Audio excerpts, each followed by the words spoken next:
Mayong adlaw mga igsoon, atong daygon atong buhig Dios tungod kay may umaon siya sa tanang panahon.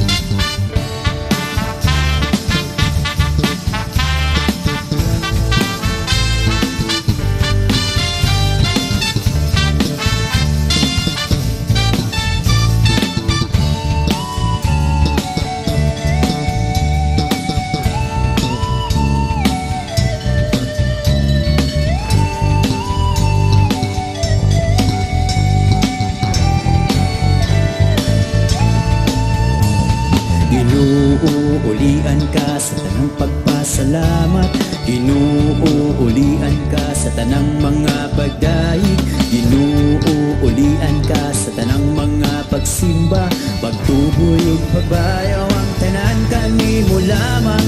Ginuulian ka sa mga pagpasalamat, ginuulian ka sa tanang mga pagdaig, ginuulian ka sa tanang mga pagsimba, pagtuboy ug pagbayaw ang tanan kanimo lamang.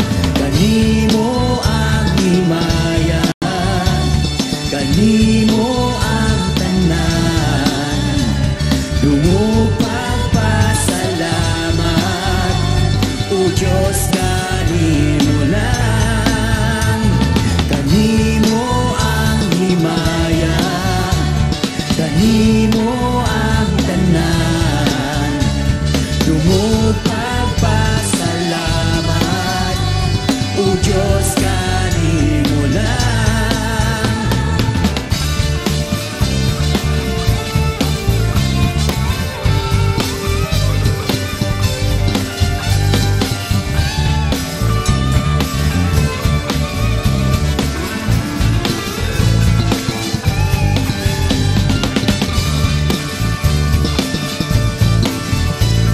Ginuulian ka sa mga pagpasalamat, ginuulian ka sa tanang mga pagdaig, ginuulian ka sa tanang mga pagsimba, pagtuboy ug pagbayaw ang tanan kanimo lamang. Ginuulian ka sa mga pagpasalamat, ginuulian ka sa tanang mga pagdaig, ginuulian ka sa tanang pagsimba, pagtuboy ug pagbayaw ang tanan kanimo lamang. Kanimo ang himaya, kanimo ang tanan, dungo pagpasalamat, o Diyos kanimo lang. Kanimo ang himaya, kanimo ang tanan, dungo pagpasalamat, o Diyos kanimo lang. Kanimo ang himaya, kanimo ang tanan, dungo pagpasalamat, o Diyos kanimo lang. Kanimo ang himaya, kanimo ang tanan, dungo pagpasalamat, o Diyos kanimo lang. O Diyos kanimo lang, o Diyos kanimo lang.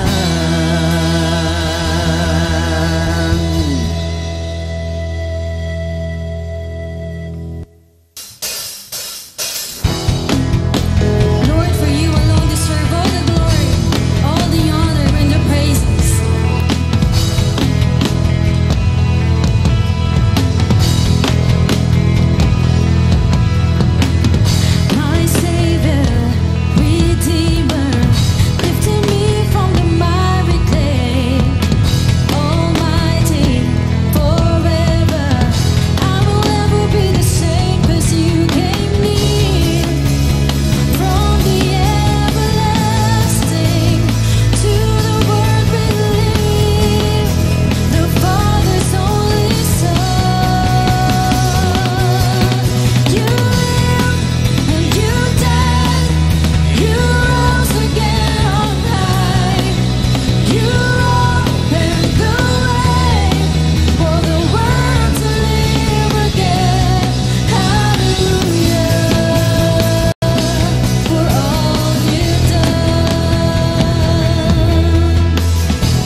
Golden City Alliance Fellowship. Welcome to GCAF Online. I hope that you are ready to journey with me in understanding and studying God's Word today. Will you open your Bibles to the book of Matthew? I titled our message today as Correction Intentions. And I hope you appreciate the wordplay that I'm trying to make here. We will be focusing on chapter 16, verses 21 to 23. Matthew chapter 16, verses 21 to 23. And I want you to really open your Bibles with me because we will be dissecting these words of the Lord Jesus Christ. And we will understand more of His intentions in these words. Let me read it with you. Please follow me as I read these words of Matthew. Matthew 16, verses 21 to 23. From that time, Jesus began to show His disciples that He must go to Jerusalem and suffer many things from the elders and chief priests and scribes, and be killed and be raised up on the third day. Peter took him aside and began to rebuke him, saying, God forbid it, Lord. This shall never happen to you. But he turned and said to Peter, Get behind me, Satan. You are a stumbling block to me, for you are not setting your mind on God's interest, but man's. I am reading in the the NASB version, and I hope that the Lord will bless us as we read those words. Let us pray. Father, we thank you for your words of truth, and I pray that those words will penetrate in each of our hearts, and may your Spirit illumine us and make us more and more like the Lord Jesus Christ as we understand your words. In Jesus' name, amen and amen. During these times, one of the things that I shared to my kids was also my memories of my childhood. And I'm so appreciative also. One of the things that I thank God in this situation that we have is I could spend more time with my children and talking to them about my own childhood as well. One of the things that I shared to them was a fond memory of me walking home. I usually do this every day since I think it was in grade 2 or grade 3. I started to walk from my school going home. It's around 1 to 2 kilometers of walk, and it was such a fun time for me, and there were a lot of memories that I have in those times that I walked home. There are actually two ways for me to get home. One way would be to go through the normal path where many of the kids would also walk in the road where a lot of sikad and a lot of motorcycles would pass. It was for me the safe way. But there is this other path which I would also take, but with friends, because I'm afraid to go there alone. It was through the woods.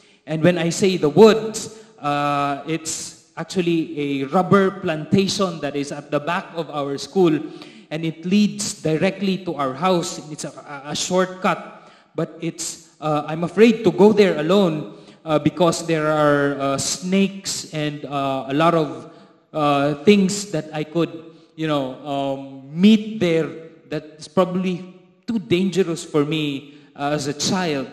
And there are also a lot of paths to take within that woods, wherein if I would take the wrong turn, I might get lost.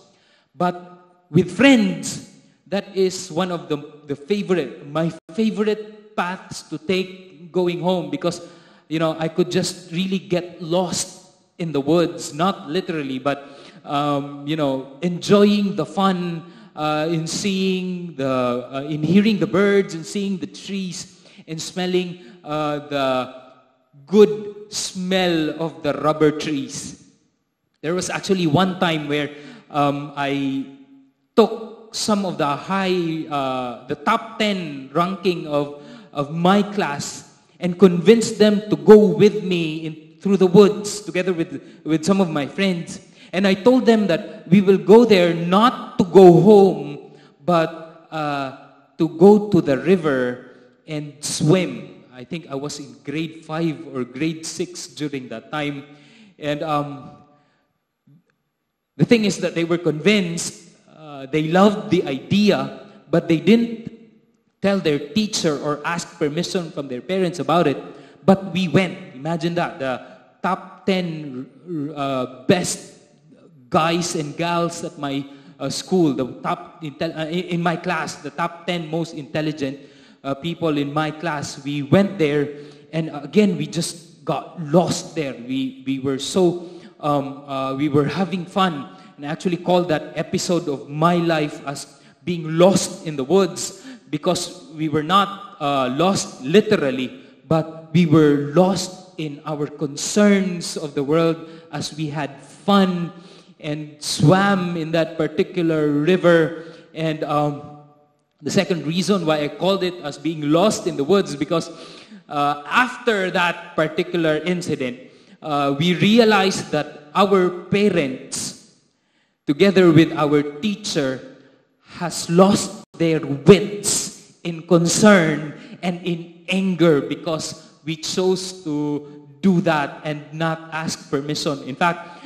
the day after we got our taste of the anger of our parents, the next day we were at school. Our teacher was so angry with us. Our punishment was not done yet.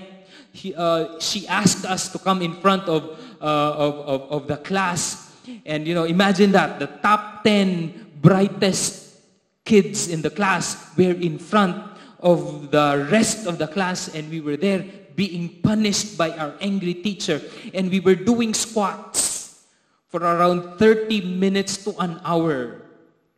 I don't know if you can imagine that. The supposed goody-goodies in the class were being punished when we're doing squats. And during that time, I can vividly remember that. But, doing those kinds of things, being lost in the woods, can bring wonderful memories. But yet, if you are literally lost in the woods, it can also bring a terrifying experience for all of us, isn't it? Well, for our parents and for my teacher, I believe that they were terrified during that time, and that kind of experience brought a lot of concern to them. But for us, we had a wonderful time. That was one of my fondest memories in childhood. But you know what? Talking about being lost, lost in the woods, and lost in the world, many times we here in the world oftentimes gets literally and figuratively lost. Individually, we often experience that in life, being lost and we don't know what to do, literally man or figuratively. But there is one thing that I would like to discuss to all of us, talk to us today, in tackling these words of the Lord Jesus Christ. And we will ask this, or we will answer this question: if we get lost individually, what does God do? How does God respond if His children would get lost in life? Well, probably a better question for that, since we will be talking about Peter, with whom just a few verses before this, where Jesus replied that Peter, you are Peter, but upon this rock I will build my church. We could also ask a better question, and that is, how would God respond if His church would get lost? We'll be talking about this, and I hope that you are already there in the verse that I told you about. Matthew 16 records a couple of conversations with Jesus and his disciples, and especially Peter. There's actually two of that conversation, and I would go back to that with what we talked about last week and compare it with this particular conversation, because it's actually very interesting. Because I believe that it is a contrast of the conversation of Jesus and Peter, especially with regards to how Peter responded to the different things that Jesus allowed him to respond. Last week, we talked about a wonderful response of Peter that is coming from the Lord, wherein Jesus praised him. Jesus asked Peter, "Who do you think I am, Peter?" And Peter responded this way, and he said to Jesus, that you are the Christ, the Son of the living God, the Messiah, the Son of the living God. And as a response, Jesus praised Peter by saying that this declaration does not come from you alone.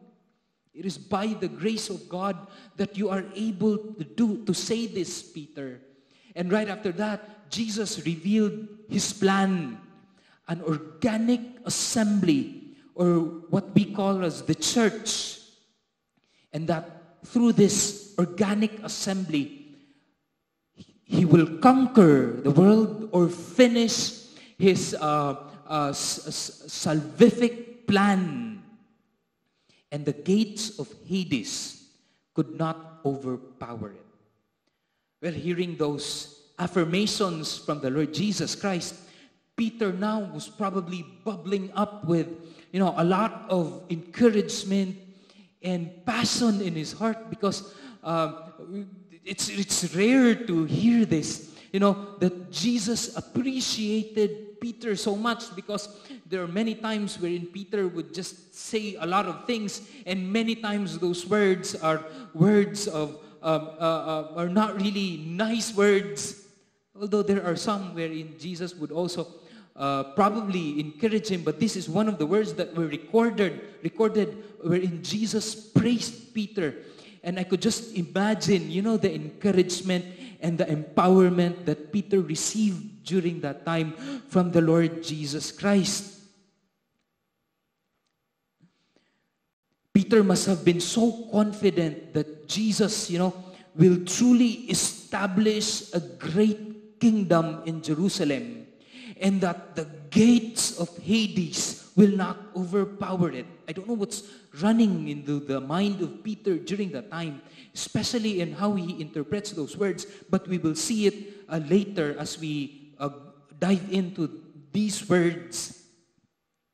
If death could not stop this kingdom of the Lord Jesus Christ, then what can? So those are probably the thoughts of Peter during that time. However, on the next conversation, right after that, Jesus had another conversation with Peter, and it's very, opposite, contrasting to what had just happened prior to this particular conversation. Matthew 16:21 says these words as an introduction to the conversation of Peter and Jesus. Verse 21 says, "From that time, Jesus began to show his disciples that he must go to Jerusalem and suffer many things from the elders and the chief priests and the scribes, and be killed and be raised up on the third day." So those are the words. As Peter was hearing those words, the first words that Peter must have heard from Jesus during those times are the words, "Go to Jerusalem, suffer, and be killed." Well, there's the words also, "be raised up on the third day." But the words, "suffer and be killed," must have put a lot of pressure in the heart of Peter. And it resulted to something that is unimaginable for me, unimaginable for Peter to do it. Well, Peter's mind during that time is probably, how can Jesus say that? Isn't it that he just told us that he will, through him being the cornerstone, the bedrock, he will build a church. Jesus will build the church, and the gates of Hades or death will not overpower it. Then how come Jesus would suffer and die? How come Jesus would suffer and die? So Peter probably took the arms of Jesus, and he took Jesus on the side and said these words, Jesus, what are you saying? That God forbid it, Lord, that should happen. I will not allow that to happen.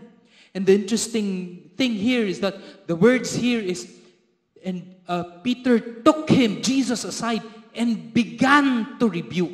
In other words, the first few sentences there, wherein Peter said, God forbid it, Lord, that shall never happen to you. That is only the beginning of it. There must have been more. But Jesus stopped him because Jesus couldn't take it. Jesus said to him, get behind me, Satan. Those are piercing words. Words of intense displeasure from Peter. I was thinking of why was Peter able to do that?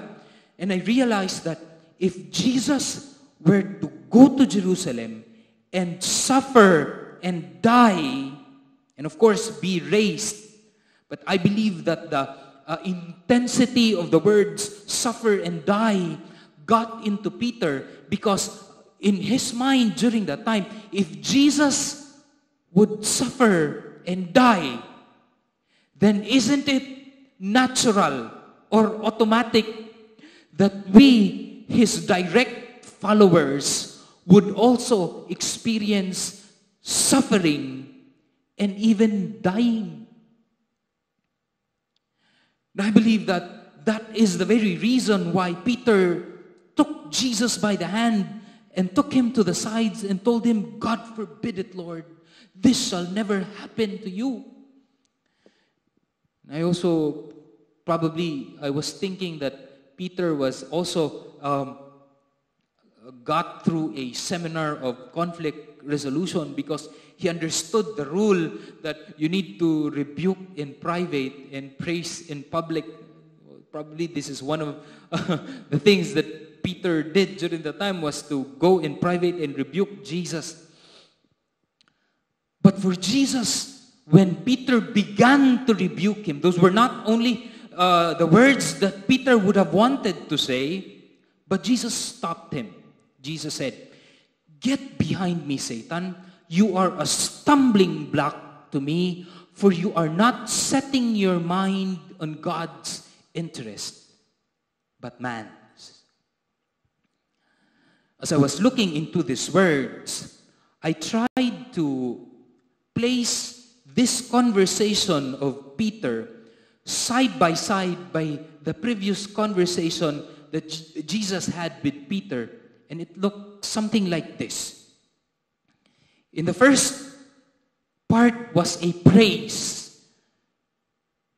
Peter said to Jesus, you are the Messiah, the Son of the living God. The reply is, blessed are you, Simon, son of Jonah, for this was not revealed to you by flesh and blood, but by my Father in heaven. And the other words, when Jesus rebuked Peter, was when Peter said, God forbid it, Lord, this shall never happen to you. And Jesus responded, get behind me, Satan. You are a stumbling block to me, for you are not setting your mind on God's interest, but on man's. And as I put these words side by side, I realized that there is a contrast that is going on that Matthew intends for us to understand. And I made this observation, and it led to a conclusion, wherein a contrasting conclusion. First, when Jesus praised Peter, we realized that the words that pleases God, it comes from God and it glorifies God. That's one of the conclusion I had when I placed these verses side by side. But then the opposite is actually true. When Jesus rebuked Peter, the words that displeases God are influenced by Satan and is contrary to the plan of God, contrary to God's plan. Now there's another conclusion that I have made in putting these two verses or these two conversations side by side, two contrasting conclusions. First, the words of the faithless, when Jesus rebukes Peter, we realize here that the words of the faithless, words of faithlessness, often accommodate man's interest. It accommodates man's interest. But yet, when we say words of faith, we also realize this is the opposite, that the words of faith are contrary to man's understanding. And these are just some of the few conclusions that we have made through the observations in putting those two conversations side by side. And it's so amazing to see those realities, two contrasting truths according to the book of Matthew.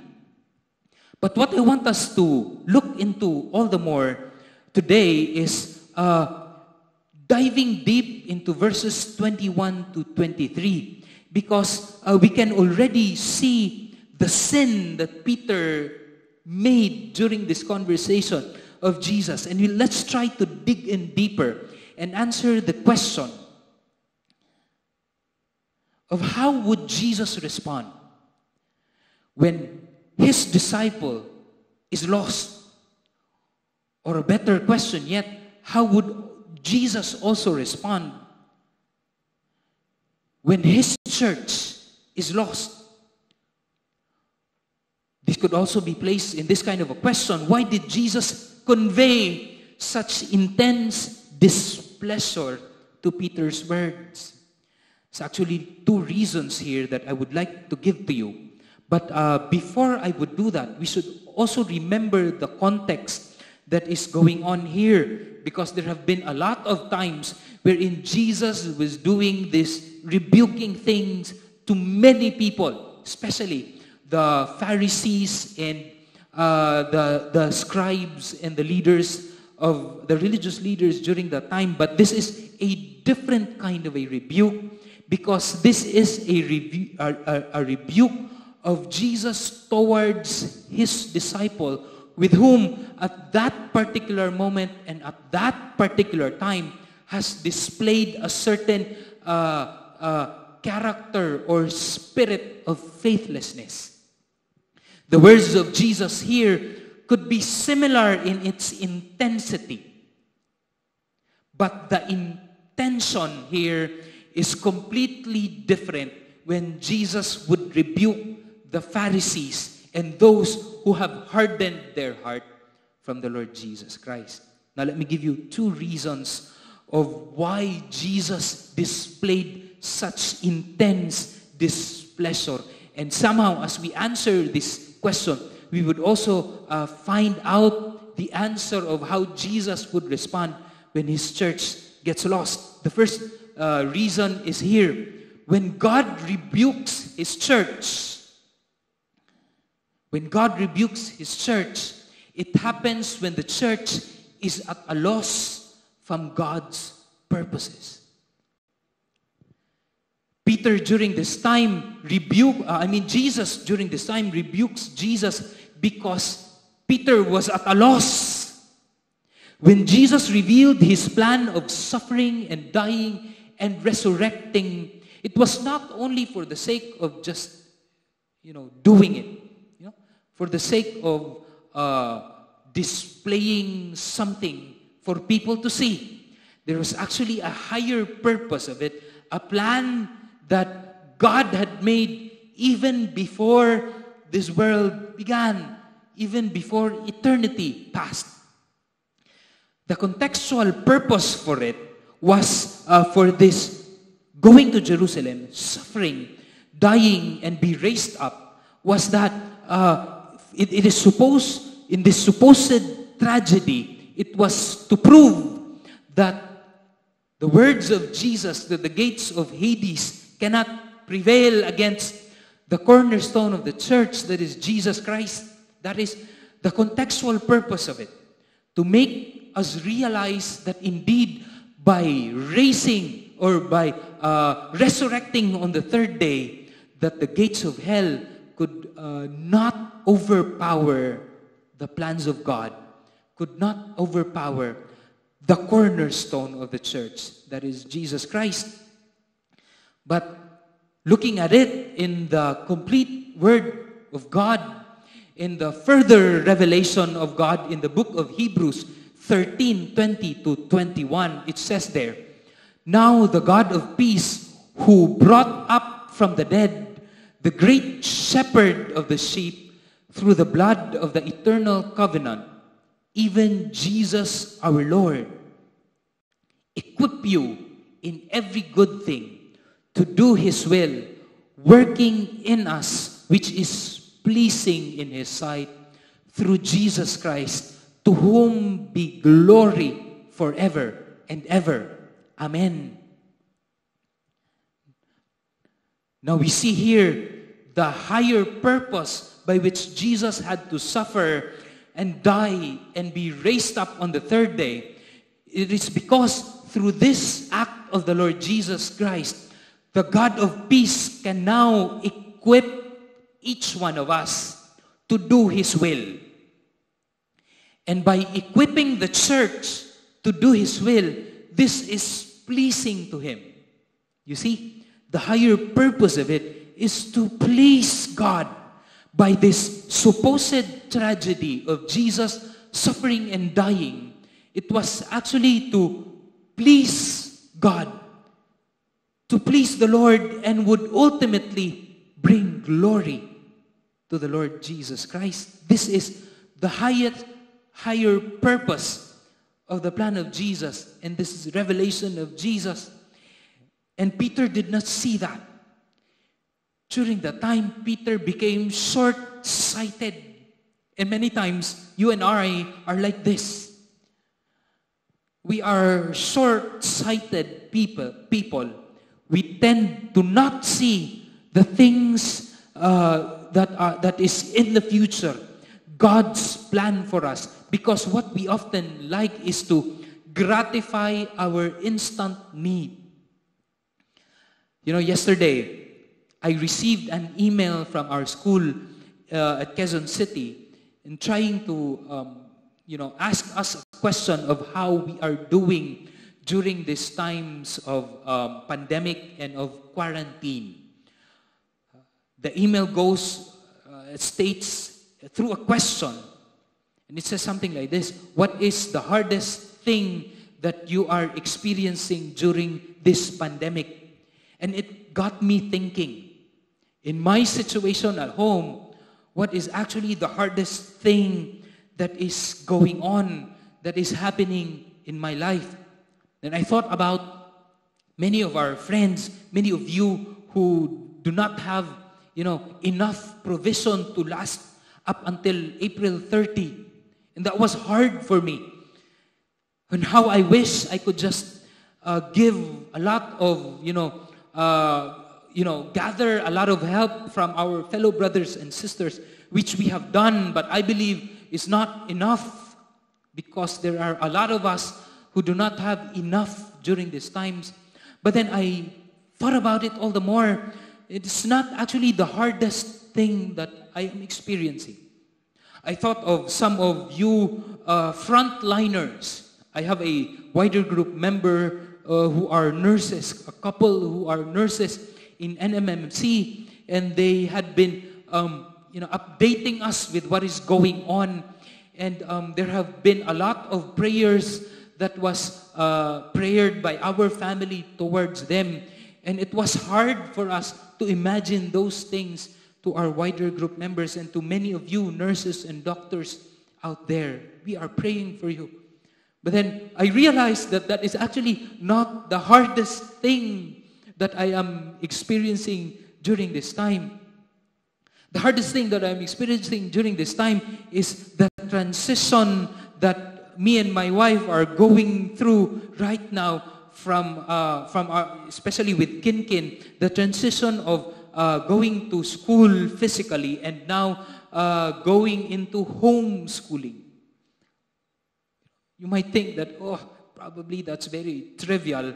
But one of the things that is very hard for me is the temptation to just, be relaxed about it. And say to my son, why don't you stop and come on, let's sit down and binge watch Netflix, which many of us are really tempted to do during these times. But then, looking to the situation of my child, I would know that if I would spend a lot of time watching movies in whatever streaming, online, it would not help him. It would not help me in the first place. It would only make me gain more weight. It would make me, more lazy. And it would probably be not good in my growth in being a child of God. But that's the hardest thing for me to do, to discipline myself, not to, relax during these times of pandemic, because what is worse of it all is that I might transfer that kind of wrong attitude to my kids. But more than that, I believe that if I would waste my time, it doesn't mean that I do not watch, but if I would waste my time the whole day just binge watching, I could see it as a sin, because I am teaching my child something that is contrary to God's word. It's probably the hardest thing, but the temptation to just do it is there. And many times we think of life as something like this. We want to gratify our satisfaction now. And we seem to think that if something that is good, there is something that is good that we experience now, it would also become something good in the future. But that is not what it's supposed to be. Something that is gratifying now would not always equate to something that will be good in the future. And oftentimes, we get short-sighted. And Peter got short-sighted. He doesn't want to experience suffering and dying. Because what he thought of the Lord Jesus Christ's words, that the gates of Hades will not overpower the cornerstone who will build the church. He only thought of it, his interpretation of it is only something that is good. He couldn't see further beyond, the four walls of his house. And many times we do that, but God sees the infinite future. And this future ultimately leads to the accomplishment of his purpose. And that is pleasing to him, and that would glorify the Lord Jesus Christ. If we, the church, would get short-sighted, would be at a loss and miss this, then be assured that the grace of God will come. And the grace of God will come through a rebuke. And He will rebuke us. He will rebuke you. He will rebuke the church. The rebuke of God comes in many different forms. It comes from, a gentle reminder from His Word, but yet it would also come from an intense, displeasure of God through the changing of the circumstance, of the problems that would come, because God wants us to be restored back to His purpose. Because that is supposedly the church. The church should know the purposes of God in order for the church to accomplish the purposes of God. To do His will and to glorify Him. Now that is, I believe, the very first reason why Jesus had to rebuke Peter during that time, and why Jesus continues to rebuke you and me during these times, and why Jesus would continue to rebuke His church during this time. Because He wants to remind you and me, to remind us, His church here in Gusa, the ultimate purpose, that is to do His will, that is pleasing to Him, and it will glorify the Lord Jesus Christ. Now, the second reason of why Jesus conveyed such intense displeasure towards Peter is this, and it's very connected to the first reason. When God rebukes His church, it is when the church is at a loss from submitting to the purposes of God. When the church is at a loss from submitting to the purposes of God. Now we realize here, in the second reason, we see the intensity of the Lord Jesus in showing His displeasure to Peter. But I believe that this intensity of displeasure, get behind me, Satan, is sufficient enough to the kind of, to pacify also the intensity of the defiance of Peter. It's just enough to pacify the defiance of Peter. I believe that Peter was also intense in his belief and of course in his interpretation of the words. The gates of Hades will not overpower the church. He has his own interpretation of that. And that interpretation of his own interpretation of that dared him to pull Jesus on the side and seemingly rebuke Jesus. Could you do that? Rebuke Jesus? It's unimaginable. Peter had a better interpretation of what Jesus said in their previous conversation.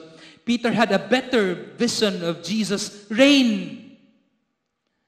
That he was not willing to submit to Jesus' own interpretation of His words. Let me clarify that to you. Now, there was a wider group leader. I heard this story from one of our leaders here at church who asked for an advice to his member. This leader asked for an advice because his member is asking questions, about suffering and pain in this world. It's actually a conversation that would lead to sharing, how wonderful our Jesus is. This wider group leader was mature enough to explain to his member about the biblical understanding, of suffering and pain. He talked and journeyed with his wider group member about his question, and it ended up to this wider group leader pointing to the glory of the Lord Jesus Christ. I mean, that whatever happens in this universe is, the purpose of it is so that it will reveal God's glory to the whole nations. And he thought that his member would have an aha moment, really, wow, that's so amazing of an explanation. But probably this member have heard this explanation too many times that instead of an aha moment, this particular wider group member said these words, so mo ba kaayo ng God's glory, kuya? Oy. In other words, isn't there a better explanation of pain and suffering other than God's glory? Many times we as a church, we think we have a better interpretation of God's plan, isn't it? That there are times we often grab Jesus by the hand and sometimes rebuke and correct him. Jesus, this is not what I want. I supposed to happen, what I want to happen. It has to be like this and not like this. Many times our interpretation of what God wants often falls on our benefit, on our comfort, and on our satisfaction.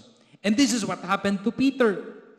The very reason that Peter rebuked Jesus was because he had a better vision of how Jesus would reign in Jerusalem. That through this church, nothing will happen to us because even death could not overpower us. He was probably thinking of, being in the right side of Jesus Christ. When Jesus would reign, and with all that power, and with all that fame, and with all that influence, he could command people to do whatever he likes. And this is a comfortable situation for Peter. For Peter, Jesus' reign is for his own benefit. And many times when we look into God's words, oftentimes our interpretation would often fall to something that is good for us, for our own comfort. We as a church would then fail to submit to God's purposes because we have a better plan according to ourselves, a better interpretation of it according to ourselves. And those are times when we would receive the rebuke of God. It's one thing to know the purposes of God. It's actually another thing to submit to the purposes of God. What I want us to remember in this study, in these few verses, and as we study in Matthew chapter 16, verses 21 to 23 is this. God's rebuke comes. It comes. You can be assured of that. When purpose and submission is at stake. God will rebuke you and me. God will rebuke the church. And it will come when purpose and submission is at stake. I want us to remember that. And God being our Father, He comes and He disciplines us. Why? Because He loves us. He loves you and me. And that's the role of a father. He doesn't want us to continue to be at a loss, to continue to go on our own way, because our own ways would only lead us to death, to even more suffering and to death. Which is why God has to put us back to rebuke us. And this rebuke comes when we will not think of the purposes and the plans of God, and we will not submit to the plans and purposes of God. Now, I don't know what you are going through right now. Probably many of us are experiencing the rebuke of God. This pandemic might have been or is a rebuke to His church, could be a rebuke to His church. But I believe that we would see that. Instead of displaying a defiant attitude to God because of this particular rebuke, I pray that we would see this as a loving, as a response of a loving father to his child. A response of love wherein Our Father doesn't want us to continue to suffer and to continue to experience all of these things that is going on, but He wants us to accomplish His plan. Yes, we might suffer in accomplishing His plan, but God doesn't want us to suffer and not accomplish His plan. But this, what God wants us to experience during this time. And I pray that we would open up our lives and accept whatever rebuke that comes from God, because it's His love for us, for you and me. Let's bow down our heads and let's pray. We thank you, Lord, for your words of truth.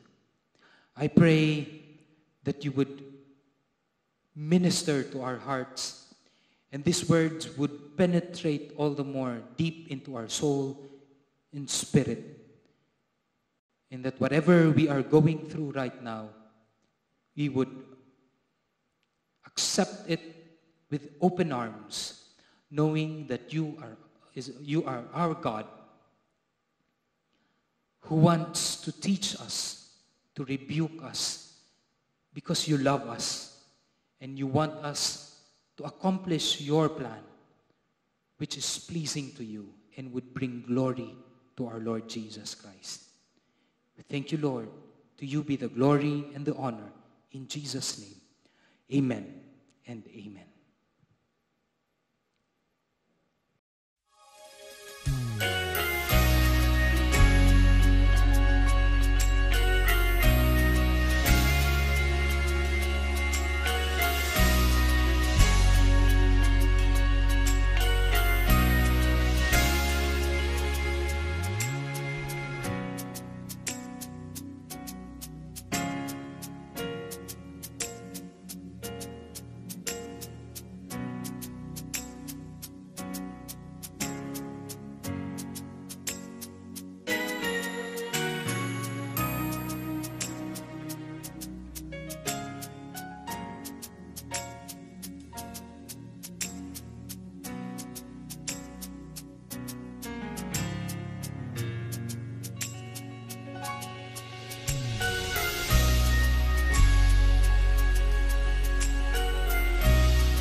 Let us pray.